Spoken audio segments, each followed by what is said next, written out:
क्या आपने अपनी लॉ की पढ़ाई खत्म कर ली है या फिर आप लॉ कर रहे हैं? तो क्या आपको लॉ करने के बाद कहा जाएगा एडवोकेट कहा जाएगा या लॉयर कहा जाएगा? तो hello everyone, welcome to saint Peter's law academy and in today's video we are going to discuss that what is the meaning of lawyer, advocate, barrister and attorney and we will discuss the difference between among all of them कि कब एक person को lawyer कहा जाता है, कब advocate कहा जाता है. So let's start.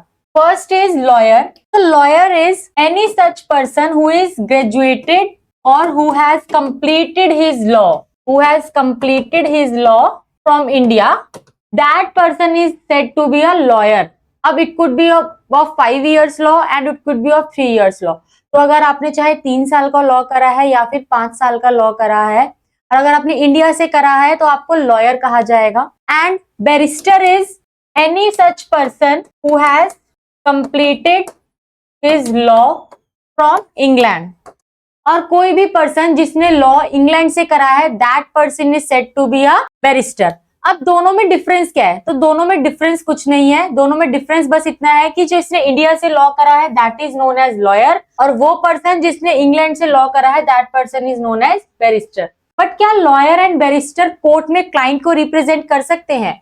No, lawyer and barrister can not represent a client in a court. क्यों रिप्रेजेंट नहीं कर सकते? उसके लिए हम आगे चलते हैं वीडियो में. अब देखिए इसके लिए आता है नेक्स्ट टर्म हमारा दैट इज एडवोकेट. तो advocate is any such person who has completed his law. Law तो खत्म कर लिया है लेकिन अभी हमने पढ़ा भी बैरिस्टर भी वही होता है और लॉयर भी वही होता है. Then how is advocate different from barrister and lawyer?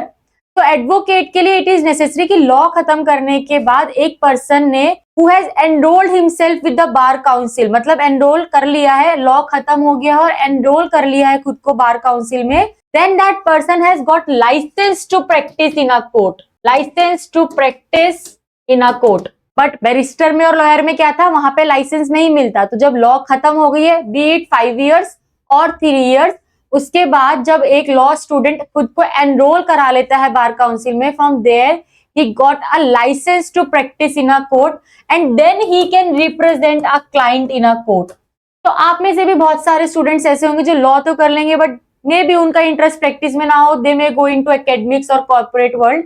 तो उसमें क्या होगा? If you are not practising in a court and you have not enrol yourself with bar council then you will be considered as a lawyer. But एक बार law खत्म करने के बाद जब आप खुद को एनरोल करा लेंगे बार काउंसिल में then you will get a title as an advocate. तो कभी भी देखा है किसी एडवोकेट के नेम क्या ऐसा कहीं नहीं लिखा होता है lawyer Jagdish Sharma. It is never written like this. It is always advocate Jagdish Sharma. तो इट मीन्स कि अगर आपको लॉ खत्म करने के बाद कोर्ट में प्रैक्टिस करनी है तो उसके लिए आपको लाइसेंस चाहिए होगा.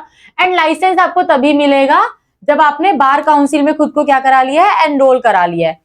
तो एडवोकेट की प्रैक्टिस के लिए मतलब अगर आपको लॉ में प्रैक्टिस करनी है, आगे कोर्ट में जाके प्रैक्टिस करनी है, so for that it is mandatory कि लॉ खत्म करने के बाद you must enrol yourself with bar council. अब इसी में आगे 2 टर्म्स और आती हैं that is senior advocate and advocate on records. So who are senior advocates and who are advocate on records? That is considered as AOR also. So senior advocate is वो advocates जिनकी उम्र ज्यादा है? जी नहीं. They are not the advocates who are you can say younger or older in age. तो वो senior advocates में नहीं आएंगे. Senior advocates में देखो it is designated by Supreme Court और High Court. सुप्रीम कोर्ट और हाई कोर्ट जब एक लॉयर को डेजिग्नेट करता है that you are a senior advocate on the basis of which if an advocate has 10 years और मोर प्रैक्टिस, 10 years और more then 10 years of practice experience and depending upon कि उन 10 साल के एक्सपीरियंस में 10 साल की प्रैक्टिस में एक पर्टिकुलर लॉयर ने कितने केस जीते, कितने केस हारे, कितने केस फाइल करे, कितने केसेस को रिप्रेजेंट करा, उसके बेसिस पे किसी एक एडवोकेट को क्या मिलता है? सीनियर एडवोकेट का डेजिग्नेशन मिलता है. तो this designation is given by either Supreme court और high Court to such lawyer, to such advocates, not lawyers as we have already discuss कि एडवोकेट्स ही सिर्फ कोर्ट में रिप्रेजेंट कर सकते हैं क्लाइंट्स को. तो सुप्रीम कोर्ट या हाई कोर्ट जब किसी एडवोकेट को डेजिग्नेट करता है एज अ सीनियर एडवोकेट, उसके लिए मैंडेटरी है that they must have an experience of 10 years of practice in litigation और more then 10 years of practice. Next is AOR. Now who is AOR, that is advocate on records. तो देखो advocate on records is that Supreme Court में only AORs can file वकालतनामा, affidavit और petition on behalf of client. अब ऐसा क्यों कि क्यों भाई, क्यों सिर्फ AOR ही सुप्रीम कोर्ट में वकालतनामा, पिटीशन या फिर एफिडेविट फाइल कर सकते हैं क्लाइंट के बिहाफ पे? वो इसलिए कि अगर हर कोई एडवोकेट सुप्रीम कोर्ट में जाने लग जाएगा तो who are not aware of the practice of the supreme court, तो उससे क्या होगा, उससे कोर्ट का भी टाइम वेस्ट होगा एंड उसमें क्या होगा, उससे जो प्रोसीडिंग्स है वो भी अफेक्ट करेंगी। इसलिए only AOR can represent a client in a court and only they can file वकालतनामा, एफिडेविट और petition in a Supreme Court. Fine. अब इसके लिए रिक्वायरमेंट्स क्या है? देखो इसके लिए रिक्वायरमेंट्स होती है that person advocate has to qualify exam of AOR conducted by supreme court and plus he has to be experienced with 5 years of practice। 5 years की प्रैक्टिस में दैट एडवोकेट ऑन रिकॉर्ड, उसके लिए essentials हैं कि जो भी exam AOR का supreme court conduct करता है वो क्वालिफाई होना चाहिए एंड 5 years ऑफ एक्सपीरियंस होना चाहिए प्रैक्टिस में, जिसमें कि 5 years ऑफ एक्सपीरियंस प्रैक्टिस का 5 years में क्या होता है, 4 years जो एक्सपीरियंस होता है plus 1 year of experience to practise with the AOR। मतलब ऐसे ही किसी एडवोकेट ऑन रिकॉर्ड के पास प्रैक्टिस करी हो, 4 साल की प्रैक्टिस वैसे हो प्लस उसके अंदर 1 साल की प्रैक्टिस किसी AOR के साथ हो, ऐसे किसी एडवोकेट के साथ हो जिसको 10 साल से ज्यादा का एक्सपीरियंस है प्रैक्टिस में, लिटिगेशन में। अब देखो AOR के लिए क्या है, AOR के लिए ड्राफ्ट कोई भी कर सकता है पिटीशन, आर्ग्यू भी कर सकता है कोई भी केस, लेकिन जो फाइलिंग होगी ना, मैटर की जो फाइलिंग होगी, that should be done by only by advocate who is AOR, मतलब who is an advocate on record. अब एडवोकेट ऑन रिकॉर्ड के लिए क्या जरूरी है, क्यों जरूरी है कि मतलब only AOR can represent a client in a Supreme court, कि उससे क्या होता है, हर कोई सुप्रीम कोर्ट में जाके कोर्ट का टाइम वेस्ट ना करे, इसलिए only AORs are allowed to represent a client in a court. अब इसके लिए रिक्वायरमेंट्स क्या है, 2 रिक्वायरमेंट्स है। पहला इज कि जो भी AOR का एग्जाम सुप्रीम कोर्ट कंडक्ट करता है वो क्वालिफाई हुआ हो एंड 5 years का एक्सपीरियंस हो, जिसमें क्या होता है 4 years का एक्सपीरियंस इन प्रैक्टिस होता है एंड 1 year जो उसमें इंक्लूडेड होता है that is of you can say training period, जो ट्रेनिंग पीरियड ऐसे किसी एडवोकेट के पास हो who himself is a AOR। मतलब अगर किसी सपोज करो this person this student Aniket wants to be an AOR, तो उसके लिए इसको क्या करना पड़ेगा, पहला तो एग्जाम क्लियर करना पड़ेगा एंड सेकेंड इज कि इसको 5 years का 5 years का एक्सपीरियंस हो, जिसमें 4 साल इसके प्रैक्टिस के हो एंड 1 year का इसने क्या करा हो, ट्रेनिंग करा हो अंडर एनी AOR। अब इसमें एक चीज और है कि ड्राफ्ट कोई भी कर सकता है मैटर, आर्ग्यू कोई भी कर सकता है, लेकिन जो फाइलिंग होगी मैटर की that will be done only by AOR। So till now we have discussed that what is lawyer is कि ऐसा कोई भी पर्सन जिसने चाहे 3 years लॉ करा है या 5 years लॉ करा है और इंडिया से करा है, that person is said to be a lawyer, but lawyer cannot represent a client in a court। क्यों रिप्रेजेंट नहीं कर सकता, क्योंकि उसके पास अभी लाइसेंस नहीं है। सेम विद बैरिस्टर, ऐसा कोई person who has completed his law from England, that person is known as barrister and barrister भी क्लाइंट को रिप्रेजेंट नहीं कर सकता है कोर्ट में। तो कौन रिप्रेजेंट कर सकता है क्लाइंट को कोर्ट में, only advocates can represent a client in a court. अब एडवोकेट कैसे बनते हैं, हमने पढ़ लिया जी, लॉयर वो होते हैं जो उसने अपनी लॉ की डिग्री खत्म कर ली हो। तो लॉ की डिग्री खत्म करने के बाद when a person gets enrol himself with the bar council, तो उसको क्या मिलता है, एक लाइसेंस मिलता है to practise in a court and that after getting that license the person that advocate can represent a client in a court। तो advocate और लॉयर में डिफरेंस ये है कि लॉयर कोर्ट में क्लाइंट को रिप्रेजेंट नहीं कर सकते क्योंकि उनके पास वो लाइसेंस नहीं होता है to practise, and for advocate अपने आप को क्या कराते हैं, बार काउंसिल में एनरोल कराते हैं, जिसके बाद they got a licence to represent in a court and they can practice in a court। And we have discussed senior advocate is any advocate who has experience of 10 years of practice or more than 10 years, then Supreme Court or High Court designate them as a senior advocate। and senior advocate it's not like कि अगर 10 साल का practice है तो senior advocate हो गए, it depends upon कि आपने 10 सालों में कितने केस हारे, कितने केस जीते, कितने केसों को रिप्रेजेंट करा, on all those factors any person, any advocate is represented as a senior advocate। now next two terms are advocate general and attorney general। अब advocate general कौन होते हैं and attorney general कौन होते हैं, तो advocate generals are appointed by governor of a state and they are the first law officer of the state। मतलब अगर स्टेट को किसी मैटर पे की लीगल एडवाइस चाहिए तो उसमें क्या होगा, governor will appoint any advocate as an advocate general and that advocate general will represent a state. तो यहाँ पे क्या होता है, advocate general are the first law officers of the state.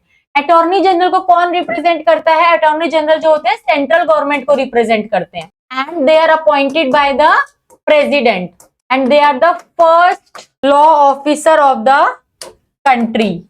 अब देख रहे हो दोनों में डिफरेंस क्या है, तो दोनों में डिफरेंस सिर्फ इतना है कि एडवोकेट जनरल को governor of a state appoint करता है and they are considered as the first law officer of state. अगर स्टेट के किसी मैटर पे, स्टेट का कोई लीगल मैटर है, then advocate general will represent that matter and he will you can say represent that state, and attorney general is appointed by the president, attorney general is appointed by the president and it represent the central government। कि अगर central government का कोई legal matter है या फिर central government को कोई legal advice चाहिए, then in that case attorney general will give its legal advice and it is the first law officer of the country।